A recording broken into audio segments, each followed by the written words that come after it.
Well, New Year's Eve is just 2 days away, and that's a time when many will raise a glass in celebration. Of course, everything in moderation is harmless, but there's some real dangers associated with excessive drinking. Dr. Mitchel Goldman with UCSD is joining us now to talk about those dangers and what actually is considered excessive drinking. First of all, thank you so much for being here. It's good to be here.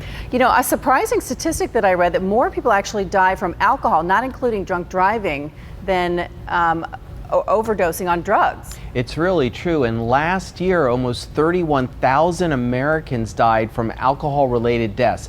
And that doesn't include drunk driving or murders under the influence or something else.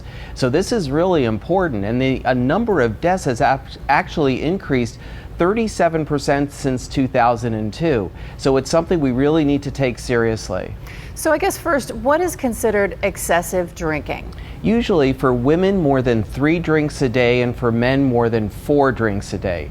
Now, it's interesting that only 10% of the population actually drinks that much. So 90% of us are drinking really responsibly, but 10% of the people really do the most drinking in this country. Well, I think there's also some confusion about, what is considered a drink, like say the difference between a glass of wine and a hard alcohol drink like whiskey. Yes, well, a regular whiskey, a half ounce is equivalent to 5 ounces or a glass of wine, which is equal to a bottle of beer.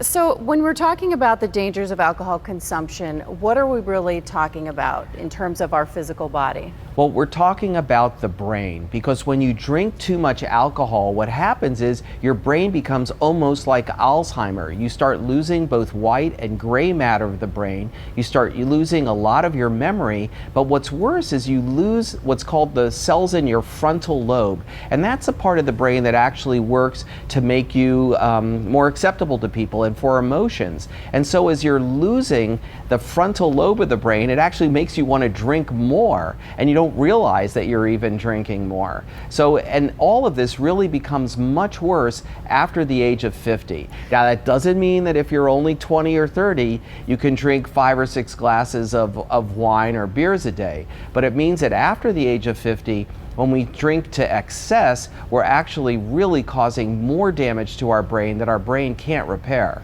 Yeah, I thought that these guidelines were actually pretty generous with 3 and 4 alcoholic beverages a day. So what are the guidelines and the differences for men and women? Well, for some reason, men can drink a little bit more than women, but it's not that clear cut, Mish. It's basically, there is a genetic propensity. Some people just get really drunk really fast, and of course they can't drink.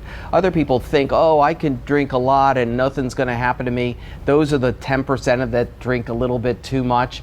And so, like anything in life, as you started out by saying, moderation is key. 1 to 2 drinks a day, that's okay. In fact, we've learned that a glass of red wine a day actually can improve your mental acuity and can prevent cardiovascular disease. So drinking a little bit is fine. Of course, if you're going to drink for New Year's, no worries if it's just 1 day, but make sure you have a designated driver or a way to get home, because you do not want to start getting into problems on New Year's Day. Absolutely. Great advice. All right. Thank you so much, Dr. Mitchel Goldman. Always a pleasure to have you here. And Happy New Year to you too. and the staff as well. Thank you.